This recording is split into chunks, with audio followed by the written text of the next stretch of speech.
Muy buenas tardes, amigos y amigas. Les saluda Erika Neira, estudiante de la carrera de Economía.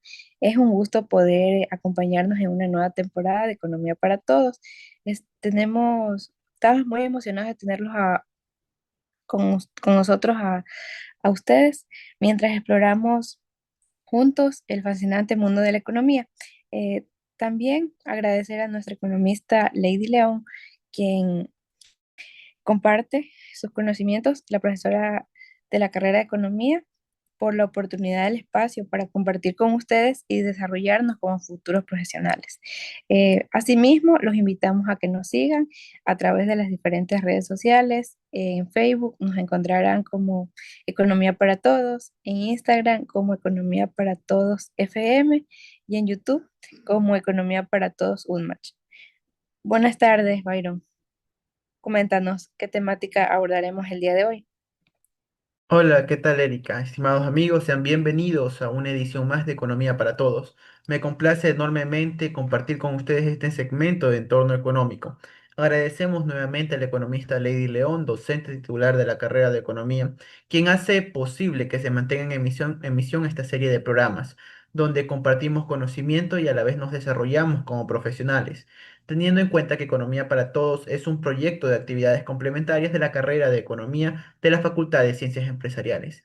El día de hoy tenemos un programa interesante ya que abordaremos el tema claves del desarrollo chino, una perspectiva histórica.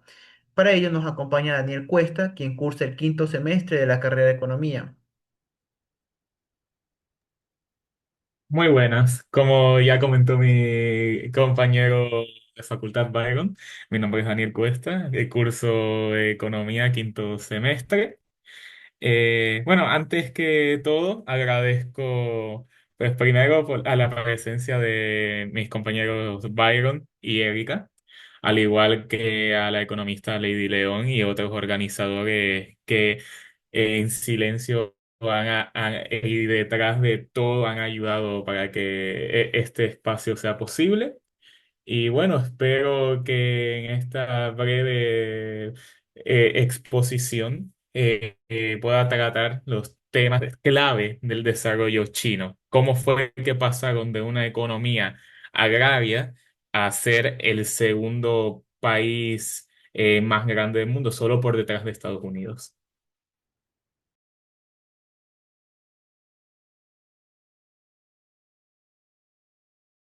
Así es, Erika, ¿qué nos puedes comentar al respecto?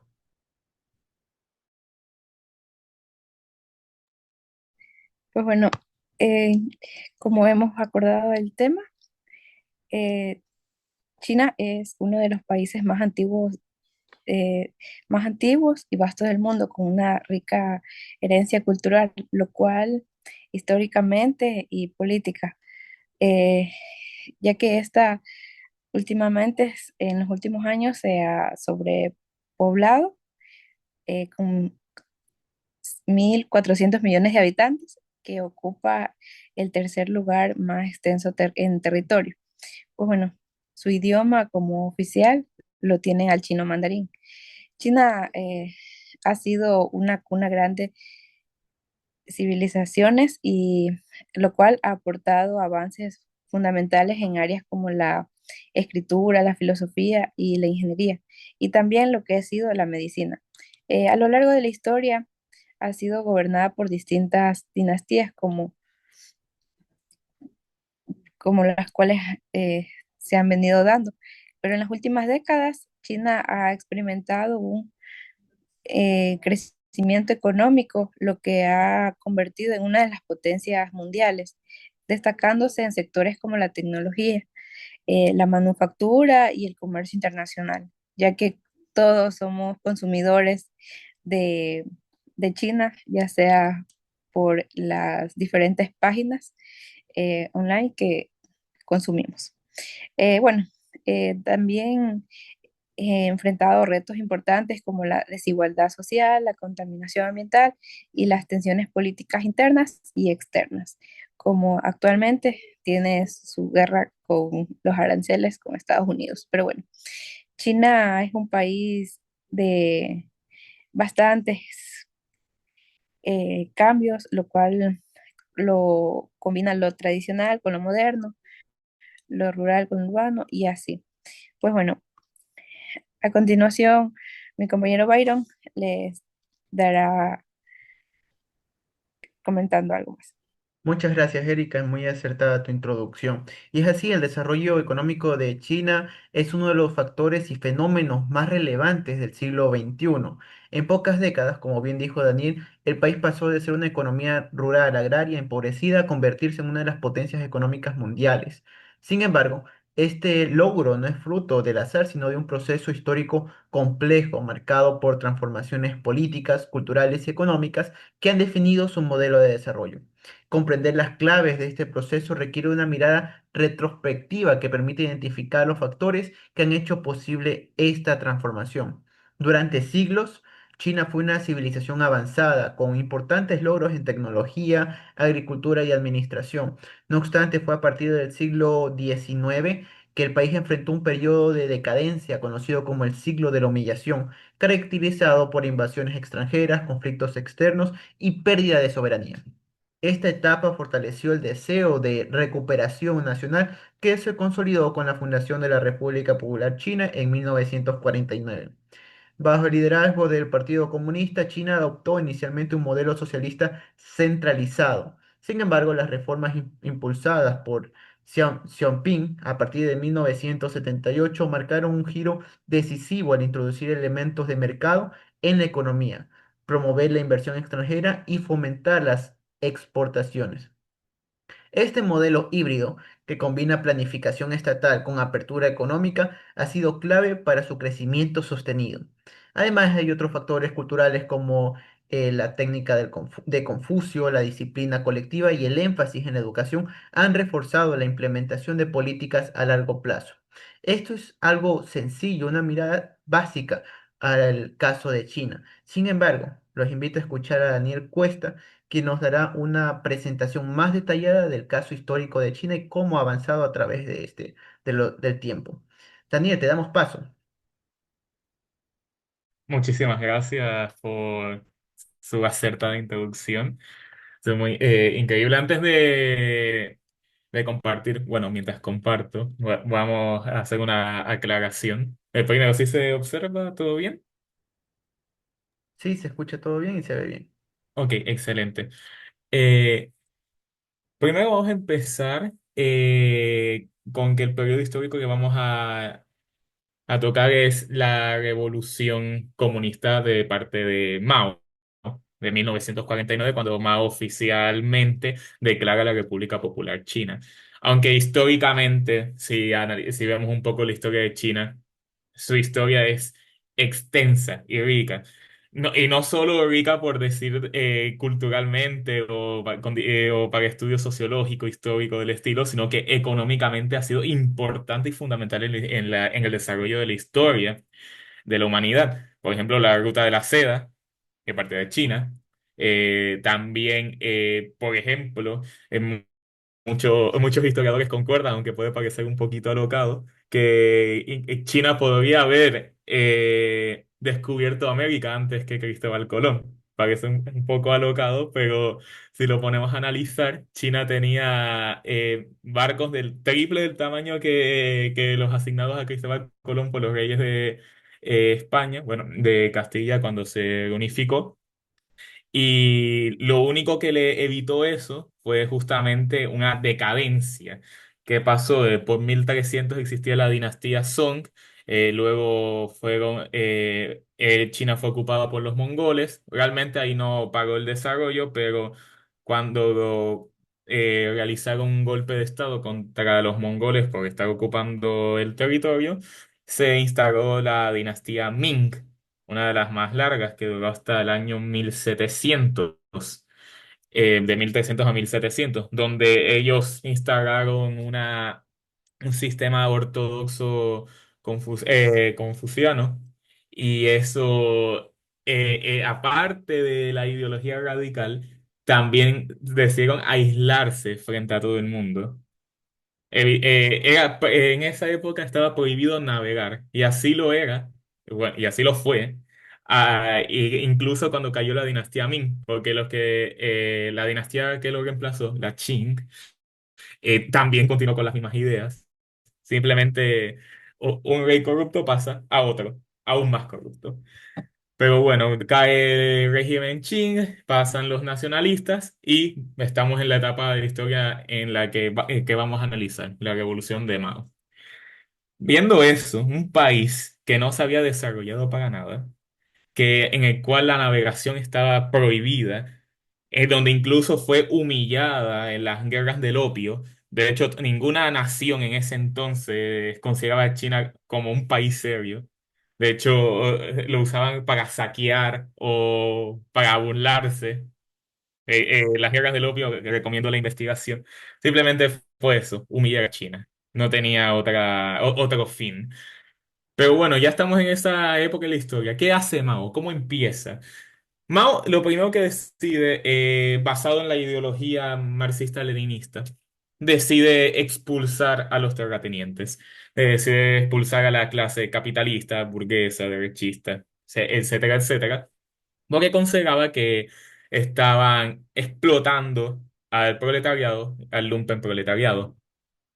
Y bueno, ¿cuál es la consecuencia natural de esto? Que se destruye la clase terrateniente. Entonces, los campesinos, bueno, aquellos que han visto el logo comunista de la hoz y el martillo, eso significa la unión entre el proletariado y los campesinos. Entonces, que tengas el apoyo campesino ya es un buen paso para tu ideología que se basa en el marxismo-leninismo. De allí vamos a hacer un salto a 1956, ya 7 años de revolución.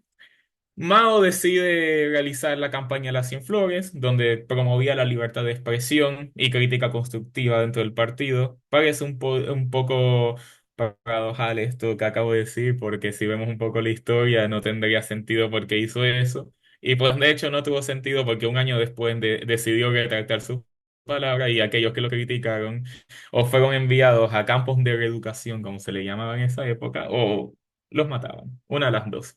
No había otra opción. De ahí, una de las crisis humanitarias más grandes del siglo XX. No la más grande porque hay una que lo supera por creces, que es el Holocausto. Pero el gran salto adelante, que fue el intento de Mao por implementar los planes quinquenales de la Unión Soviética, intentaba industrializar a China, porque era una economía agraria, aislada. Lo continuó haciendo porque querían intentar ser autosuficientes. Entonces, primero se endeudaron con la Unión Soviética, porque pues no tenían ni capacitación, no tenían ni materiales, no tenían nada. Entonces deciden endeudarse con la Unión Soviética, deciden crear también bueno, colectivizan primero la tierra, ya la tierra no es de nadie, ahora es del Estado. Ya lo que tú tenías antes ahora es del Estado. Ya, basta. Te lo colectivizo. Ese fue el pensamiento. De ahí decidieron hacer comunas, donde estaban varios campesinos, donde supuestamente podías recibir ciertos beneficios a cambio de que cumplas una cuota, porque así funcionan los planes quinquenales. Cumples una cuota, todo va bien. Excelente. Te premian por eso. ¿Cuál es el problema? Que los que gestaban eso no estaban capacitados. Los gestores eran los más leales y fieles a partido, que usualmente no se traducía en conocimiento, se traducía en ver quién lamía mejor las botas a Mao. Básicamente. Entonces, intentaron combinar, fundir metales con la economía agraria para intentar hacer una industrialización forzada. Pero los campesinos no tenían conocimiento de eso. Y realmente los gestores hacían todo, y también los campesinos todo para no morir de hambre. Por ejemplo, fundían el acero de las herramientas que usaban para cosechar plantas, para cosechar el alimento necesario para llevar una industrialización del nivel de Mao. Entonces, ¿qué pasa cuando no tienes herramientas para cosechar? Pues no cosechas. Y entonces eso fue lo que pasó. Una de las grandes causas de la hambruna. No solo eso, sino fue también que Mao, lo que caracterizó el periodo de Mao es que realizó todo según la idea marxista, bueno, según su visión de la idea marxista, y no se retractaba para no quedar mal ante el mundo. Pero increíblemente, aunque parezca extraño, incluso con todo ese antecedente, con los millones de muertos que trajo el gran salto adelante, los más optimistas calculan 30 millones, los más optimistas. Los pesimistas se pasan como por el triple. Eh, pero incluso con todo eso, la economía de la China de Mao creció en promedio un 5,88% el PIB. Claro, eso es un espejismo porque al final recordemos cuáles son los antecedentes, una economía aislada, en la cual ni estaba prohibida la navegación, donde con suerte la población china sabía que existía eh, 4 países afuera de China.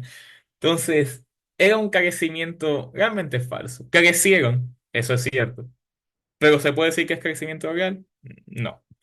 Aquí de hecho tengo una gráfica de crecimiento en porcentaje anual. Aquí vemos hasta 1979. 1976 muere Mao y a 1979 entra Deng Xiaoping al poder. Entonces ya se puede ver que sí hubo crecimiento. Pero si expandemos más el gráfico, 200 años atrás, vemos que realmente el crecimiento era esperable. Si estás abajo, lo único que puedes hacer es crecer. Ya si bajas más, lo estás haciendo terrible. Para que estando en el fondo de algo sigas bajando. Pero bueno, crecieron increíblemente. Pero ahora comparémoslo con otros países.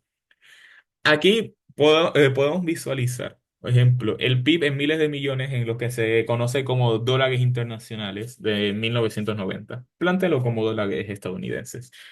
Eh, por ejemplo, vemos en 1820 que China no estaba tan mal comparado con otros países. Podemos ignorar un poco Estados Unidos porque recién se cae Estados Unidos por 1776. Eh, pero ya vemos en 1952 ya la revolución maoísta que está claramente detrás del resto del mundo. No, bueno, tenemos apartado mundial, 5.916. Se recuerda que estamos en miles de millones. Estados Unidos, 1.677. Europa, el continente entero, estoy al tanto de eso, 1.758. Pero comparamos a China, tiene 305.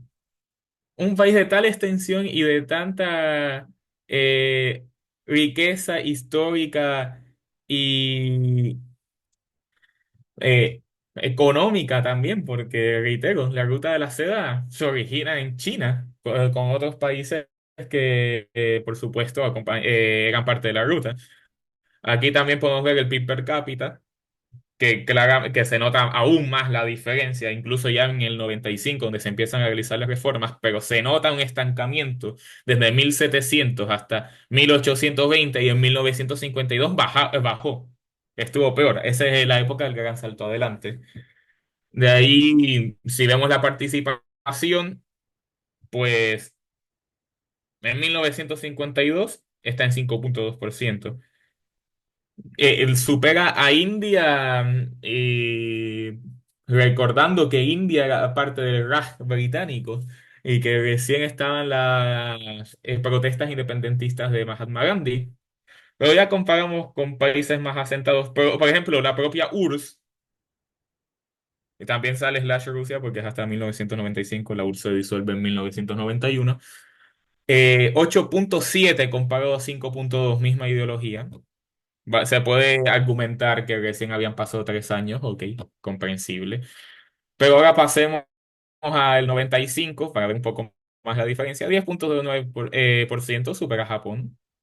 Eh, porque ya están las reformas y empieza a cobrar vida China, pero Estados Unidos se nota aún la diferencia, 10%. Pero bueno, vamos a proseguir. ¿Qué pasa después de Mao Zedong? Cuando muere Mao, dejó un país con un intento de revolución ideológica. Él lo llamó la revolución cultural, con una corrupción sin precedentes. Recordemos que una de las causas de la hambruna fue porque los gestores de las comunas mentían con tal de que no mueran. Le tenían miedo a Mao, eso es innegable. Mao tenía poder, incluso cuando no era líder, no era presidente, era el líder del partido, porque fue destituido después del gran salto adelante, pero tenía tanto poder que solo siendo líder del partido él lograba hacer lo que quería. Por ejemplo, exterminar casi toda la población de gorriones en China. No es ningún tipo de broma, eso también agudizó la hambruna. Pero bueno, vamos a ver, ¿qué estrategias realizaron? Comencé diciendo que China era una economía aislada. Cuando Hugo Kofong, que fue el que sucedió a Mao, entra al poder después de ciertas tensiones entre el Politburo y temas políticos que por falta de tiempo no me voy a centrar demasiado. Deng Xiaoping entra al poder y decide que el pensamiento de Mao estaba equivocado. Ya lo habían mandado unas cuantas veces a campos de reeducación por el propio Mao. Entonces se podía ver que estaba un poco en desacuerdo con Mao. Y decide que la única forma de hacer que China se desarrolle era abriéndose al mundo. No seguir el mismo paso de la Unión Soviética, de que de paso estaban en malos términos porque ambos se acusaban de revisionistas. Eh, entonces decide abrir el mercado. Ahora, aquí va la pregunta para todo el público. La Unión Soviética cae en 1991. ¿Por qué cuando la Unión Soviética cae y se instaura un modelo capitalista, por qué falló en los primeros años y por qué a China le fue bien?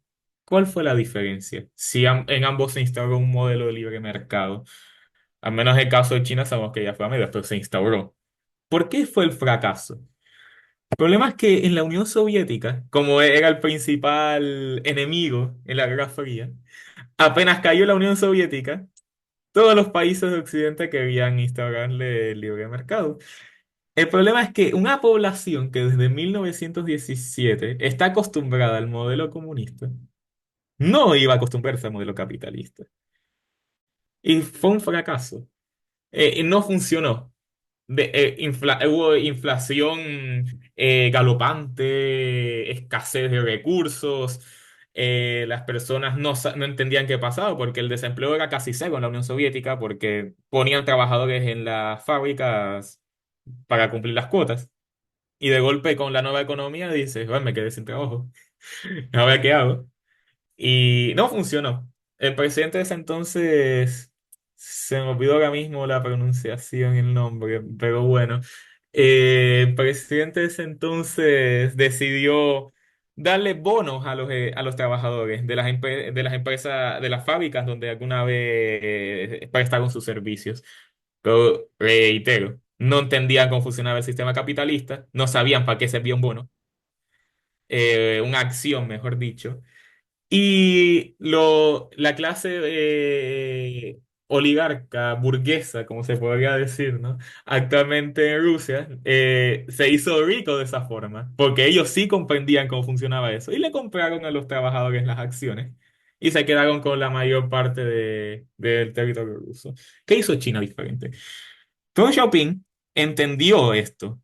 Se podría decir, vaya, en términos marxistas, que entendió las condiciones históricas y materiales de China.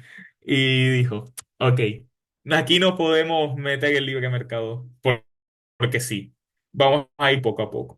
Decide primero cambiar los planes quinquenales. ¿Cómo se puede cambiar la revolución que creó Mao? Mao se centró en los campesinos, entonces me centro también en los campesinos. Como funcionaba como la Unión Soviética, en cuotas. Entonces les dijo a los campesinos, ok, ustedes cumplen la cuota y antes ustedes si producían más los expropiábamos nosotros. Ahora si ustedes producen más, pueden venderlo y las ganancias serán para ustedes, pero solo si pasan la cuota. Entonces los campesinos empiezan ya a adentrarse en cómo funciona el libre mercado. De allí Como se le llama en distintos artículos, dar saltos por las rocas a través del río, Tom Shopping decide crear zonas económicas especiales, poco a poco, porque sabía que si instauraba el libre mercado en China de una, no iba a funcionar.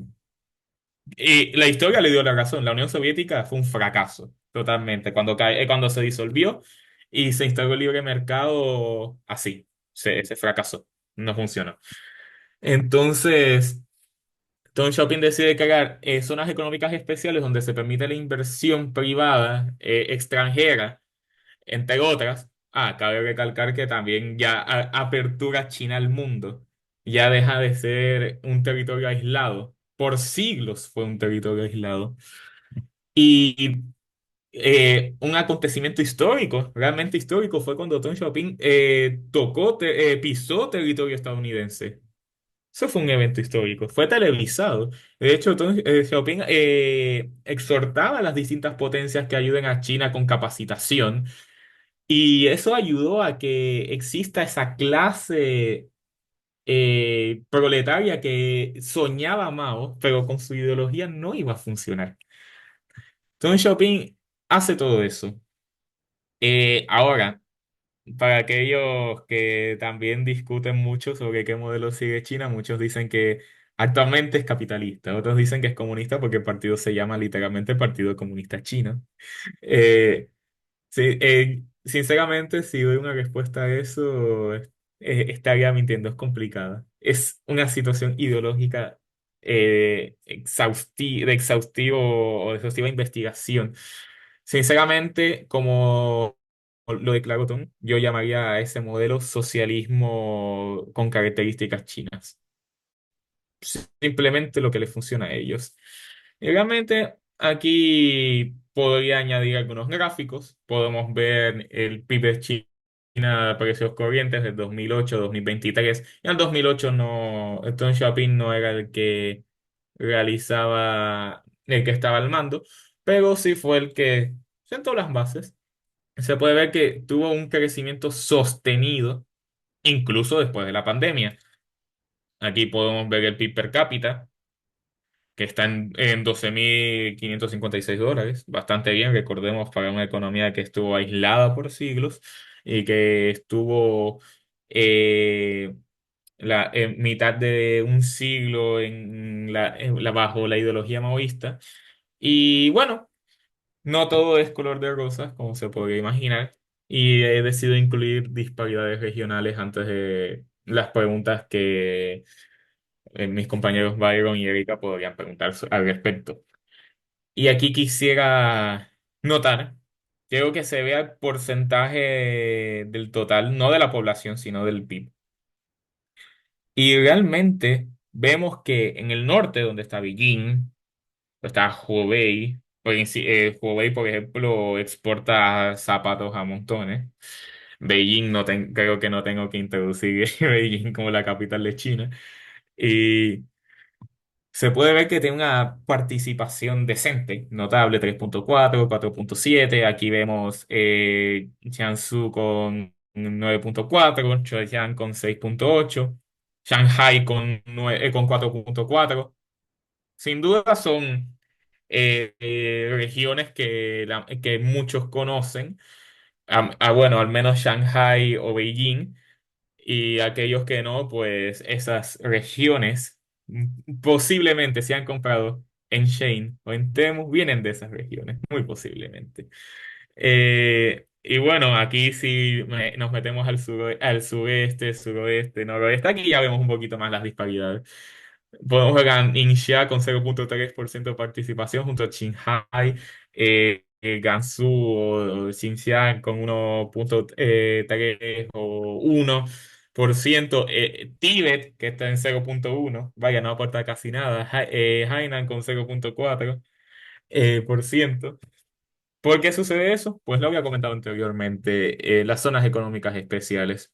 Fue poco a poco Tom Shopping, lo cual le sirvió para que ciertas regiones como Zhejiang, que fue de las primeras zonas económicas especiales, y como fue poco a poco, es normal que algunas regiones no hayan alcanzado.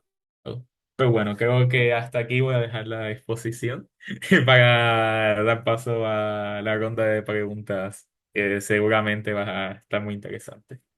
Así es, Carlos, una exposición bastante detallada y falta tiempo, porque realmente me quedé muy asombrado, nunca había visto gráficos así detallados sobre la evolución y el paso de la economía agraria hacia lo que es China, pese a todas las guerras, conflictos internos y el paso del comunismo y cómo transformaron la idea básica, la idea que tenemos, que nos enseñan sobre el comunismo y el socialismo, a características que, como tú dijiste, es un socialismo con características chinas, un socialismo que le funciona a ellos desde el punto de vista social y económico, le funciona. Algo que quizás no entendemos desde un punto de vista de izquierda o derecha, pero son características que a ellos les funcionan y la evidencia de que le funciona es su crecimiento económico. Muy bien, creo que no tenemos mucho tiempo para la ronda de preguntas, así que solo te quiero hacer una pregunta. ¿Cómo crees tú que influyó la apertura al comercio exterior al crecimiento del PIB chino? En términos básicos. La economía china se basa en exportaciones. Vamos a ir de ahí. De hecho, China, ya que tiene justamente control sobre el banco, en muchos países, por ejemplo, tienen independencia del Banco Central junto al Estado. China no es el caso. El Banco Central le pertenece al Estado chino. Eso le permite hacer estratagemas como, por ejemplo, mantener la moneda débil, porque eso le permite exportar más. Y de hecho, justamente le exporta más a Estados Unidos porque de esa forma el dólar estadounidense lo pueden invertir en bonos. Entonces, financian a Estados Unidos para que Estados Unidos le compre más. Y sin contar de que, reitero, hace 20 años, incluso menos, hace una década, el 70% del mundo comerciaba con Estados Unidos como principal socio comercial. Ahora no podemos decir lo mismo. Ahora China es de largo el país, el socio comercial número uno del 85% de la humanidad.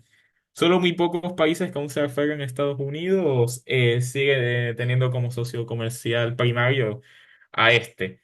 O como reitero, en términos sencillos, educación, escolarización, algo que fomentó Deng Xiaoping, capacitación técnica, apertura de los mercados, que haya permitido la inversión extranjera directa, que haya aceptado un libre mercado parcial, pero lo acepto.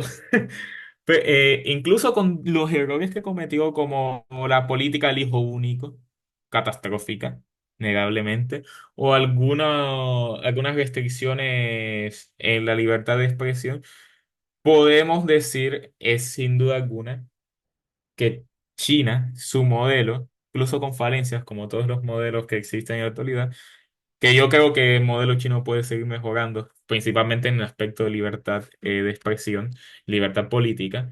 Creo que sin duda alguna pasar de una economía agraria, rural, pobre en términos sencillos, a ser el segundo país en términos de PIB es posiblemente la evolución más inesperada, pero a la vez más grande de toda la historia. Así es, Daniel. Muy agradable, compañero, haber contado con tu presencia y experiencia en este programa de la octava temporada de Economías para Todos. Daniel, en pocas palabras, ¿algún mensaje final para nuestros apreciados espectadores? El único mensaje es que este tema seguramente es controversial. No quisiera que exista polarización, principalmente político-económica, en este tema, como actualmente muchas narrativas del poder imponen sobre la población, especialmente en universidades. De hecho, muchos filósofos consideran que las universidades son centros de adoctrinamiento. Considero que No es un tema polarizante. Sí, siempre apoyo a la libertad de expresión y el pensamiento crítico. Y quisiera, mediante esta breve exposición que realicé sobre el caso chino, que analicen todo, no como blanco o negro, sino entender que hay matices y que el mundo se divide en matices y no, y que la búsqueda entre el bien y el mal, entre una dualidad que para nuestra mente es lo más fácil, solo conlleva a polarización y odio innecesario. Cuando decidimos unir nuestras voluntades, nuestra capacidad crítica para pensar, se puede llevar a un mundo más pacífico, más diplomático y bueno, incluso podríamos llegar a un modelo que supere no solo al modelo capitalista de Estados Unidos, sino también al modelo llamado socialista con características chinas. Quizás incluso podríamos superar eso y llegar a un mejor mundo.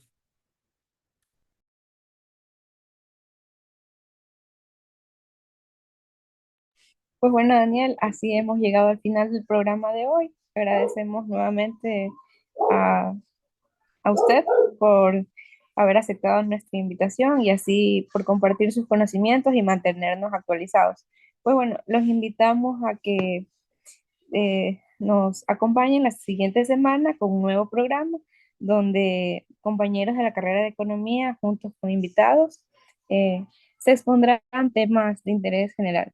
Una muy buena tarde para todos.